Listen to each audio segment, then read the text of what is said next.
Hello and welcome to Reality TV News Update, where you'll find the most recent news, entertaining moments, and exclusive behind-the-scenes content.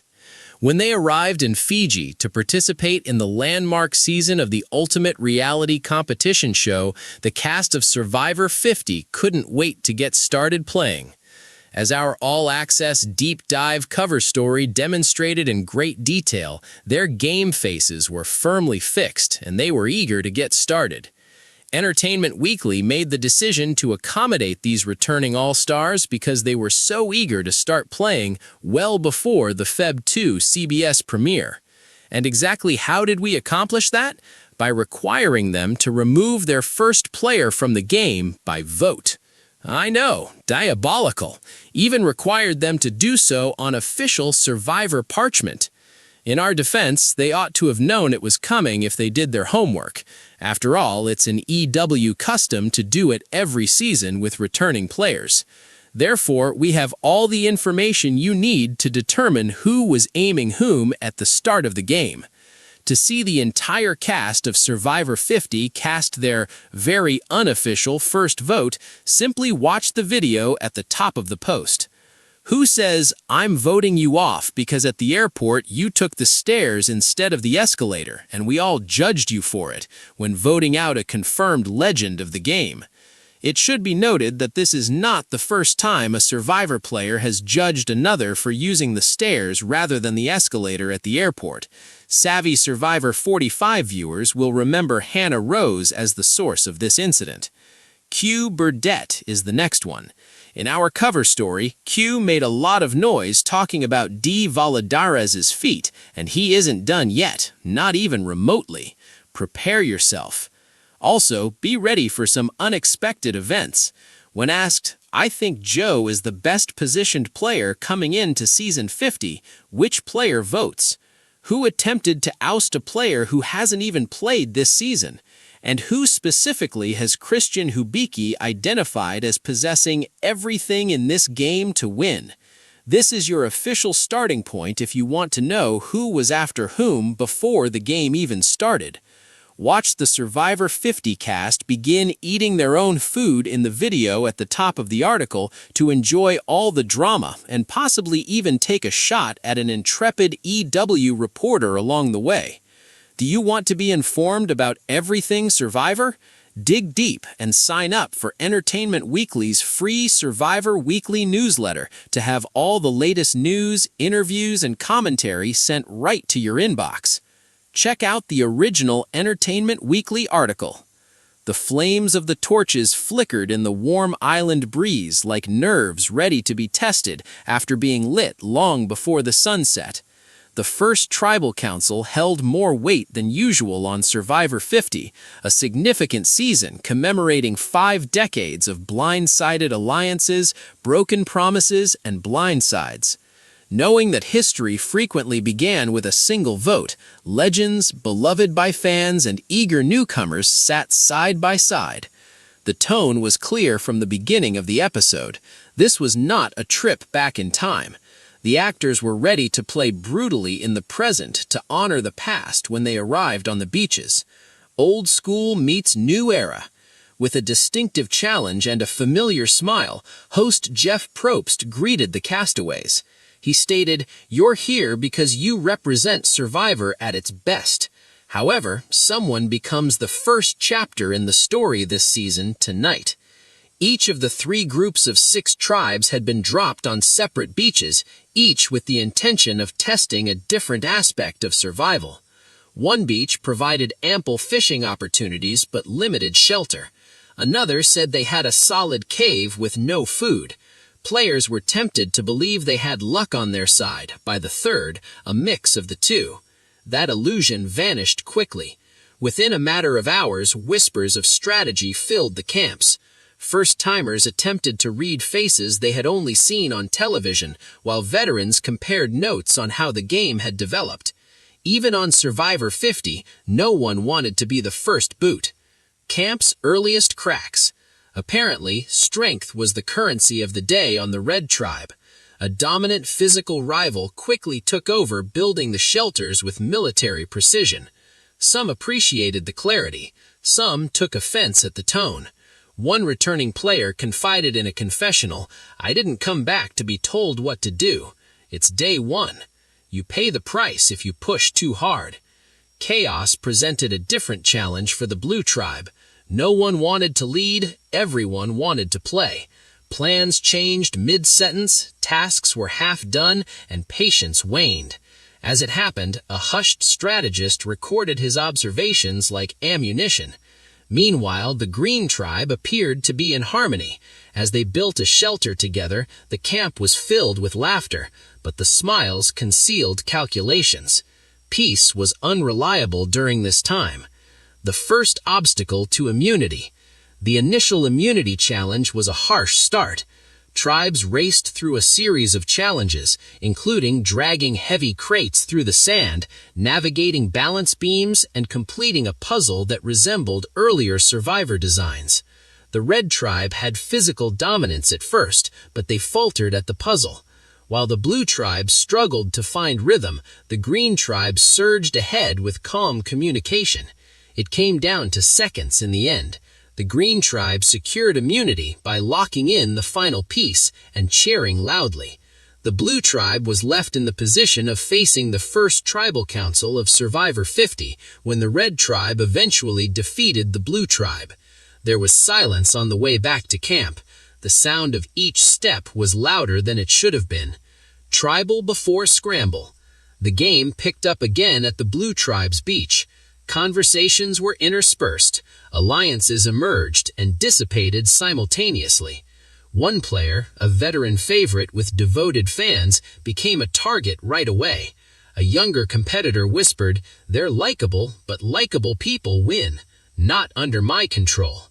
Another name came up, a castaway who had struggled in the challenge and was physically smaller. The discussion evolved philosophically. Do you eliminate weaknesses to win challenges, or do you eliminate threats before they spread? The Chaos Agent quietly emerged as a third choice. The person who talked too much, made too many promises, and didn't listen enough. Like fire, the idea spread. In the confessional, one of the castaways said, "I don't want to play scared, but I also want to avoid being stupid." Hearts pounding, the tribe gathered their torches and took the familiar route as the sun set. The power of words in Tribal Council. The Tribal Council set had torches arranged in a semicircle that almost felt ceremonial and stone carvings of famous Survivor moments. Jeff acted quickly. "This is 50th Survivor. Does that affect your performance tonight?" One player responded, "It makes everything bigger. It seems like every move will be remembered." Jeff continued, seeking trusting gaps and revealing fault lines. Eyes darted when he inquired about the tribe's greatest weakness. No one wanted to say something wrong. It was finally time to vote. The castaways made their way toward the voting booth one by one. Pens scratched the paper. Names appeared, folded, and transferred to the urn. Some votes were cast with confidence, others with trepidation. One person whispered to the camera, "I'm sorry, but it's too soon for you." The first torch was put out. With the firelight reflecting in his eyes, Jeff brought the urn back. The decision is final after the votes have been read. The person who got voted out will have to leave the Tribal Council area, Iraq. A name was murmured earlier that day. About the first vote, a different name was chosen in the second vote, confirming the split. It was clear after the fourth vote. The talkative, ambitious, and possibly too eager Chaos Agent had become Survivor 50's first casualty. Jeff read the verdict. "That is enough." The castaway who was kicked out did so with a smile and a nod. "They told me, you got me. Best of luck." Jeff put out the torch. Fire represents your life in this game. You will be gone when your fire is out. History was written as the flame faded. Shockwaves in every game. The news spread quickly the following morning after Tribal Council. The results spread to other tribes when they learned who had been voted out. The dominant leader softened their stance towards the Red Tribe. They admitted in private, "I don't want to be the next one." As players realized how quickly things could change on the Green Tribe, harmony broke down. Someone admonished, "We're not safe forever." The weight of their decision was felt even by the Blue Tribe. Some people felt better. Others pondered whether they had made a mistake. One of the castaways thought, that vote wasn't about today. It was about the next 25 days. A season starts. The early tone in Survivor 50 was set that no move would be easy, no legend would be untouchable, and no newcomer would be underestimated. With a firm focus on the future and a reverence for the past, the game had officially begun. As alliances strengthened and suspicions arose on the beaches, one thing was certain for everyone. If the first tribal council was as intense as it was, the rest of the season would be fireworks. And the vacant seat by the island fire was bathed in sunlight, but the heat paled in comparison to the growing tension among the Survivor 50 castaways. The first tribal council of this historic season promised drama of its own, despite the fact that Survivor had seen its fair share of strategic masterstrokes, shocking blindsides, and tearful exits after 50 seasons. Every member of the cast was aware on this day that a single vote could alter the outcome of the entire game. During the first hours of the season, the cast, a mix of seasoned veterans and ambitious newcomers, had established camp routines, put each other's patience to the test, and evaluated potential threats. In a game that had grown over decades, staying alive meant reading people, anticipating their moves, and striking decisively. Early impressions and hidden tensions. Cracks started to appear right away. On the Red Tribe, a dominant physical player took charge of building shelters and gave orders with confidence that was close to arrogance. Some applauded the decisiveness, while others resented the initial display of authority. In the confessional, a returning player whispered, "It's day one. You paint a target on your back if you push too hard now." Disorder presented a different challenge for the Blue Tribe. Despite everyone's desire to contribute, no one could agree on who should take the helm. There were half-finished tasks, conversations that happened at the same time, and minor irritations quickly became strategic observations. Because they were aware that the chaos could be exploited later, quiet players watched and waited. In the meantime, the Green Tribe displayed peace. Laughter echoed across the sand as members worked together to build a shelter. However, beneath the surface, calculations were already in progress. The fact that alliances were being formed and plans for the first tribal council were being formulated could not be concealed by a smile. The first obstacle to immunity. The first immunity challenge was both exhausting and instructive. Tribes competed on a course that put strength, agility, and teamwork to the test. Crates had to be dragged across sandy terrain, balance beams navigated, and a complex puzzle completed under time pressure, a nod to the challenges that had defined Survivor over the years. The puzzle slowed them down, but the Red Tribe's physical prowess gave them an early advantage. The Blue Tribe lacked coordination and fell behind.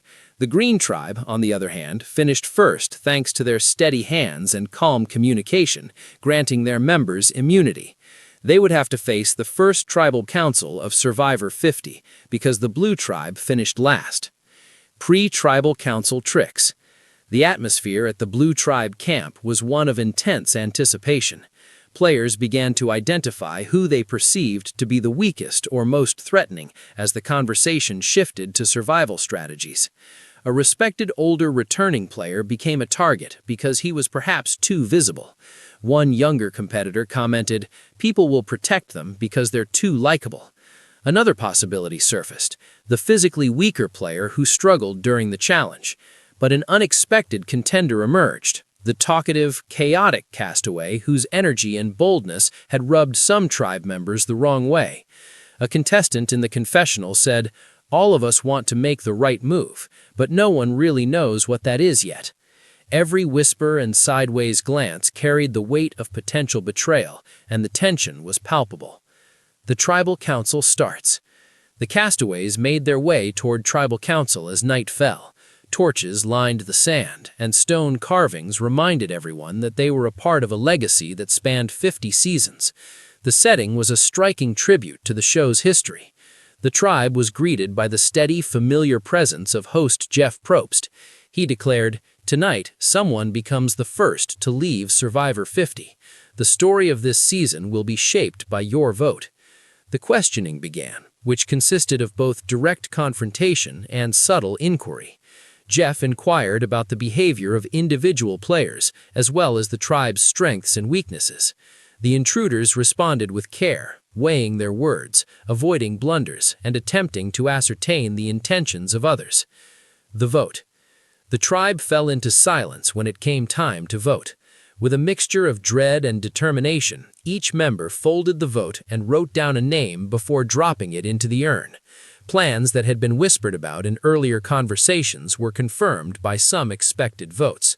Others revealed alliance cracks, demonstrating that uncertainty can influence decisions even on day one.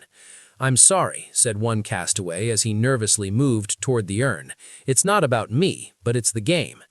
The tribe was split between a few candidates after the first vote, but after the fourth vote, it was clear who would leave Survivor 50 first, the talkative, chaotic castaway who had accidentally made themselves a target. As Jeff read the vote and put out the first torch of the season, the flames flickered. He said solemnly, "Your torch is out. It's time for you to leave the game now that you've done your part."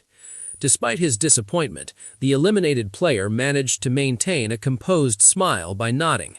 They acknowledged, "You got me. Best of luck to everyone." The remaining castaways took in the moment's reality as they left. Survivor had already lost its first victim, and the game had only just begun. The impact of Ripple. The morning after the first tribal council was one of reevaluation and reflection. Players in the other tribes learned who had been voted out and thought about how this might impact their own strategies. The initial dominant player rethought their strategy in relation to the Red tribe.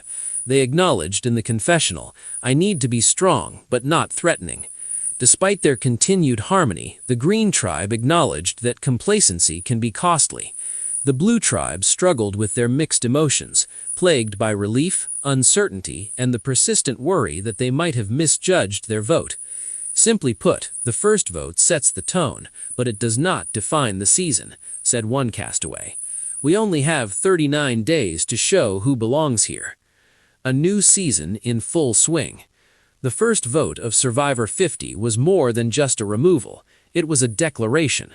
It showed how quickly alliances could form, how damaging initial impressions could be, and how each decision could have repercussions. It was a reminder for the castaways that the legacy of the previous 49 seasons did not guarantee safety. In this game, every move mattered, every whisper mattered, and every torch represented life or death. As torches burned across the island, alliances began to form, suspicions grew, and strategies sharpened. In Survivor 50, history watches, but it does not protect, as the empty seat at Tribal Council served as a silent warning.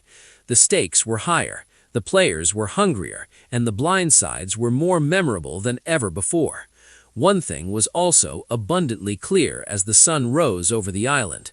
On Survivor 50, survival was a privilege, not a guarantee.